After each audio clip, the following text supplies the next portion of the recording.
Alright guys, welcome back to Robert's Race Cars by Triple B. My name's Ronnie and we are in the shop today. We have a car in here. I've been working on it a little bit and I got the nose and hood done, got a few deck pieces done. But this is a 2017 GRT Modified. It's old Justin's car. Brought it over here for some body work and setup. Today we are going to go over the setup. I'm going to go over the whole rear end, tell you how you need to have it set and proper methods to check a few things. Then we're going to make our way to the front end and check our caster and camber, set our toe and make sure everything is where it all needs to be. So bear with me here. Let me get a few things straightened out and we're about to go over this front end. I'm sorry. We're going to check over the rear end. So hang on just 1 minute. All right, guys, we're here at the left rear corner of the car. I'm going to tape measure.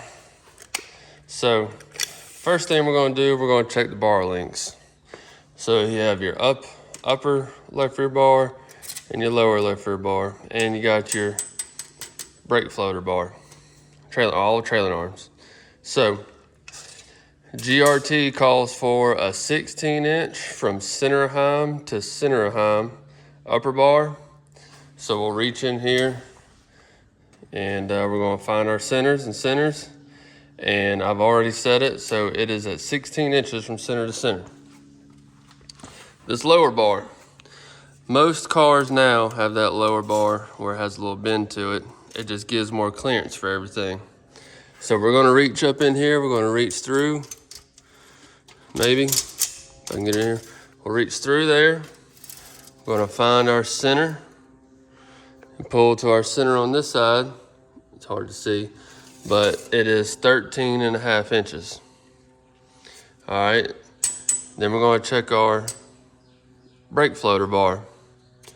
So you're gonna pull your center to center and it needs to be 17 inches for this brake floater to be in the correct place on the car. All right, next we're going to go to our trailer arm spots. Your brake floater, we always keep it at the top hole. There is adjustment there, but you always want to start at the top hole, especially if you're using the same holes and mounts as your trailer arm. Some cars have an extra set of mounts out here that you can go up or down a set of holes or 2 or 3 holes. And door slammed. But some of those newer cars, I know like in my MB car, this is how it is. You use your regular 4-bar plates to mount it. GRT, they're really good about having this notch right here. They have a notch in all the brackets, one right there, to show you your starting points. I'm a big believer on, you do it by the book 95% of the time, or 98% of the time. But I always like to start how they recommend their cars to be, and then you do your fine tuning from there. So I found my notch on the top bar. It's gonna be 1 hole up from the bottom. I found my notch on the bottom bar, 1 hole up from the bottom on the left rear. All right, so we're gonna go ahead and get over on the right side. Here over on the right rear, it's the same thing. You got your 16-inch from center to center top. You got your 13.5 inch from center to center on your lower. They got the notches in the frame. One there, one there. Center hole on the top. 1 down from the top on the right rear. It's pretty easy. You got no brake floater over here. Most guys don't run a brake floater on the right rear. Now we're going to talk about the process on making sure your rear end is good from your left to your right. Okay, I've already done this, so I'm going to try to explain it, and I'm going to go kind of slower. Not that it's hard or crazy, but I'm going to explain the way I done it without actually showing y'all what I done. Okay, your right rear coilover. You can either take it completely out the car or unhook it from your bird cage. So it does not need to be hooked up. Same with your left rear. Your left rear coilover eliminator, either take it completely off the car or unhook it from your bird cage. You know, you want no springs on the rear. You want nothing mounted up. And this is how I do it. I get 2 jacks. I have 1 jack I come under here and I jack up the bottom of the bird cage. Same on the other side. I get on the left rear bird cage and I jack up the left rear bird cage. What I do is I set my rod heights using them jacks. So I will jack it up until I check my rod height, which you butt the top of your axle tube, pull to the bottom of your frame. So on your right rear, that needs to be 12 3/4 inches. Top of axle tube, bottom of the frame, 12 3/4 inches. So you jack it up until you get that 12 3/4 inch mark. All right, same here on the left side. On the left rear, GRT don't really give you a good rod height measurement. They say it will be set with wedge, which is true, but I like to jack it up until we get to about 13 1/4. So you will jack this up. You go jack underneath your bird cage, jack it up, same thing. You butt the top of your axle tube, pull to the bottom of your overrail. So butt the top of your axle tube, pull to the bottom of your overrail, and set it at 13 1/4 inches. So you're at simulated rod height with your jacks, okay? So in theory, that's roughly where it will be setting at rod height when all 4 tires are on the ground. All right, let me slide my mat underneath here. So this is how you measure your center, your left to right. Make sure your rear end is centered. So what you do is you can butt your 2x2 square tubing where your J-bar is. You either butt it or just find a good spot to where you can, you know, there's a big weld here, but you can find a spot like right there is a good spot that you can butt the tape measure and hold it with one hand. Pull over. I like to pull over to the center of my drive shaft. Your center of your drive shaft is your center of pinion. There's probably a better way or a little bit easier way to have a more accurate measurement, but I really take my time. So I butt my 2x2 square tubing. You pull over to your center of your pinion, center of pinion. You can either use your drive shaft or look up in here. Let me see if I can get to it. Or you can reach up in here and find that center of pinion and right up in there. But that measurement is 15 3/4 inches. So when you're at simulated rod height with your rear end using your jacks, use that measurement, the big old thing of grease. Butt the square tubing to your center of your pinion, 15 3/4 inches. That will get your left to right where it needs to be on your rear end. All right, now we're gonna check our J-bar height. So this is where our J-bar is, your heim. So you pull, you get your tape measure out, you pull, you hook your tape measure on the bottom of your 2x2 square tubing. You pull straight up to the center of that bolt, needs to be 7 3/8 of an inch.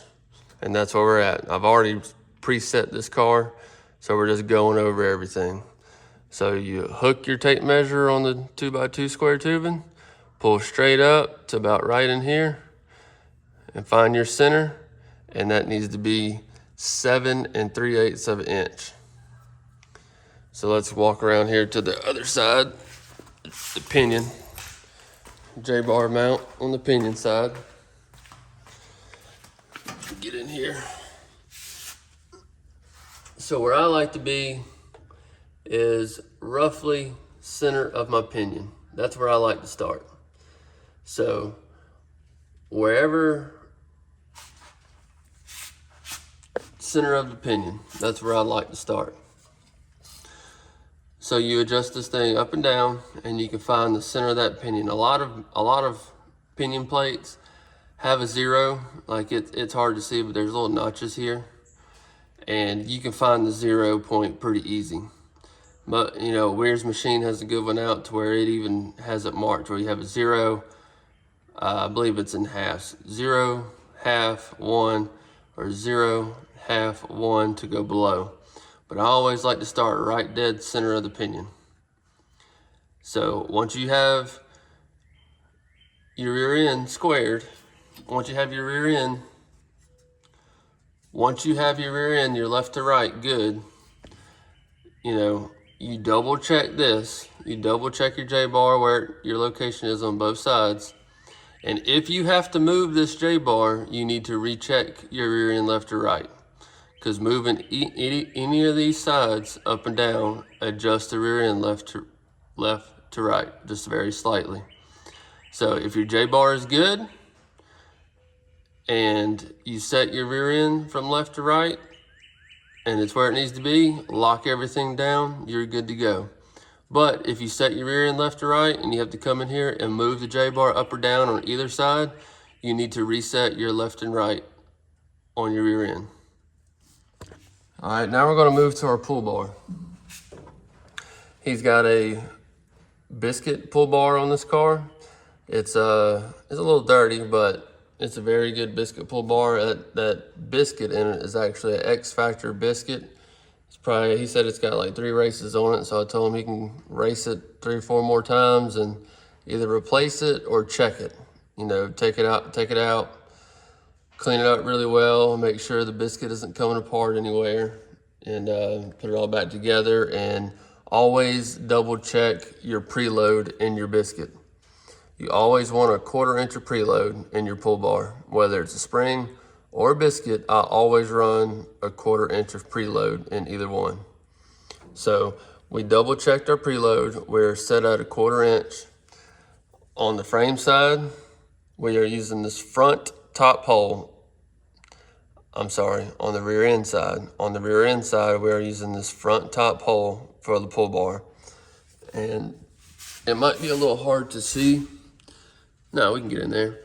So there are spacers in here. There's a few spacers. It's just not 2. There's 1, 2, 3, I think a smaller one, 4, and there's 5. There's 5 total spacers in here to take up the length, take up the width of inside the plates. I always run 1 inch set to the left. So center top hole, 1 inch to the left of center on your bolt. All right, let's move to the frame side. Some cars have a slider mount and some cars have these welded mounts. On this one, we have this welded mount in, and we're going to start in the bottom hole. The bottom hole, it's more of a stop and go type of track. He races at one of our local tracks, Hattiesburg Speedway. It's a little tight bull ring, 1/4 mile, tight 1/4 mile, but that's where we're going to start him.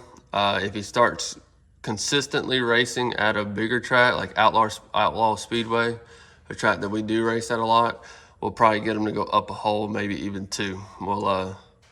But we're going to cross that bridge when we get there. But I always start in the bottom hole. So bottom hole on the frame, top center on the rear end. That's your pull bar. All right, next thing we're going to do, we're going to check our chains. We got a right rear chain on here. I like to start at 14 inches on these GRTs. That's where we had my dad's. So you measure the same as your ride height. You butt the top of the axle tube, you pull to the bottom of the overrail. That separation needs to be 14 inches. Move over here to the left rear. Old William's here to help. On our left rear, we're going to check our height again, just like ride height. Butt the top of the axle tube, pull to the bottom of your overrail. 18 inches. That's 18 inches on the left rear. All right, there's a few more little things that I've noticed on this car. So your bird cage, your shock mounts. You know, it's clevis. GRT calls for all your mounts to be mounted on the center side of your bird cage. So this is your bird cage, a welded on mount. So you bolt everything on the inner side, the center part of the car. So this one was actually on this side. This one was where it was supposed to go, even on the right rear. This right rear was actually on the outer side, and I moved it to the outer side to the inner side and put new bolts in it. And it just gives you extra clearance on everything, especially on this right rear. From these bulb shocks, you know, you get it on this side of this mount, and you get better shock clearance from your lower control arm there. On the top, these cars have the bolt-in shock mounts and spring mounts. On the left rear, your standard starting spot is in the center. So on the left rear, your eliminator, you start in the center hole. On the right rear, your starting spot is one in from the outside. So that's where it needs to be. You can see it. One hole in from the complete outer side of the car.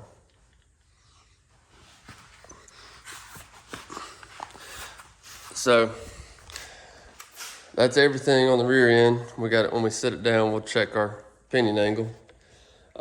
William showed up to help, so we're gonna get it set down here in a minute, set all the ride heights, and then we're gonna start on the front end. Just went over everything on the back. So like I said, we're gonna put tires on it, set it on the ground, set our ride heights. Then we'll check our pinion angle, and then we'll go over the front end and get our caster and camber numbers set. So here we go.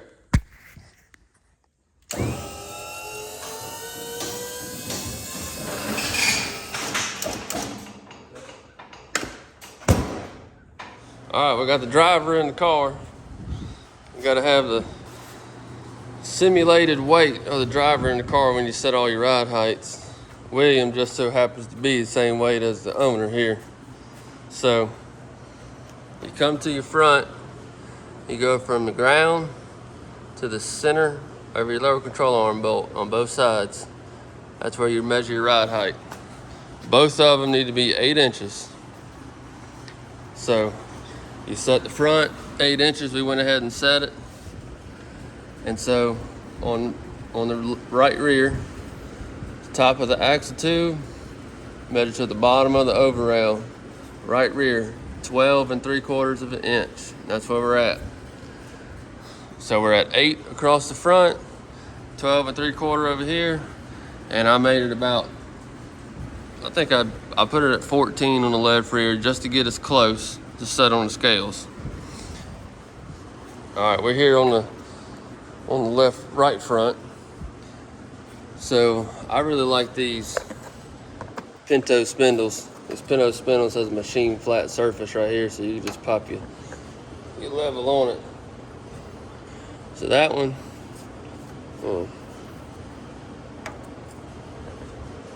it is 6.90 degrees. We'll suck it in a little bit to 7. That's where we want it. We want 7 degrees of caster. All right, come out here. Get in here where I can see better. Stick it to that. Make it level. 6 1/2, so 60.5 degrees of camber. We're gonna let it ride and lock it down right there. That's where we had my dad's GRT.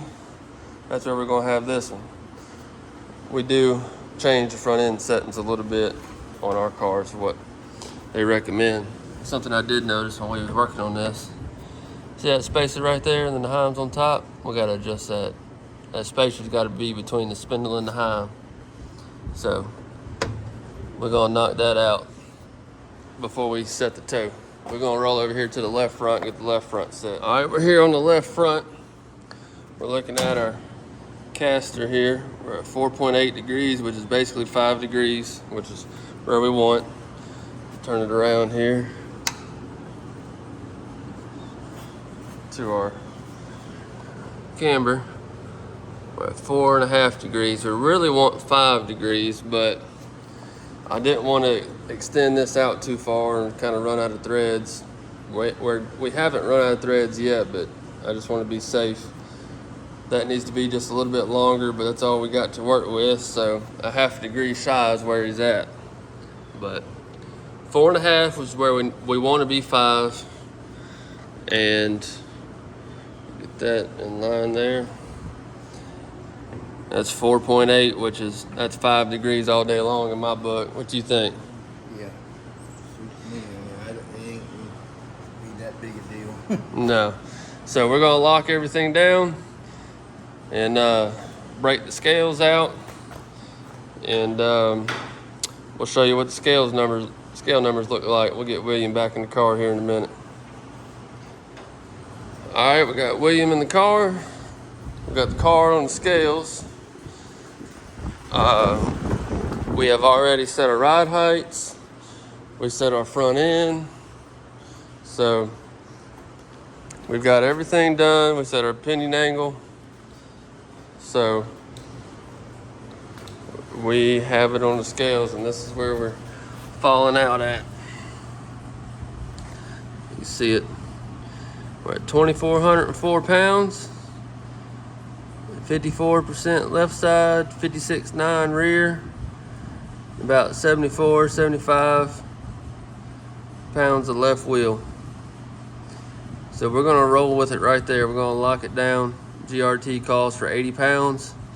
I mean, that's close. We did have to do a little adjusting. We put a couple rounds in the left wheel, put a 1/2 round in the right front, and we double checked the ride heights. Everything looks good, so we're gonna get it off the scales, put it back on the lift, and I think that's all there is to it. See if I can remember a few things that I might have left out. Pinion angles at 7 degrees. Always run it at 7. If you move your pull bar up or down, always check your pinion angle. Make sure you get it back at 7 to 8 degrees. Tire pressure. Run what you want to run, but what I normally run is, 12 and 14 on the front, 12 left front, 14 right front, 10 left rear, and 12 right rear. That's my normal starting point for any modified, any G60 tire. Man, I can't really think of much else. The springs on the car, I had to change all 4 springs on it from whenever it showed up. We got a 600 pound on the left front, 550 on the right front. We got a 150 on the left rear, 16 inch, and a 200 on the right rear. And we just set our ride heights, and there we go. But car's done, setup wise, scaling wise.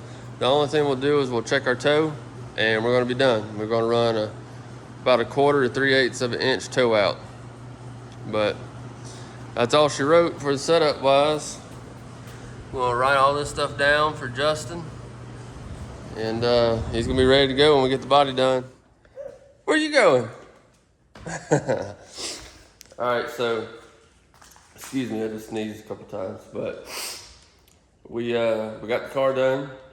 Everything but the skirting. The skirting didn't make it in time for us to finish it up today, but you know, it is what it is.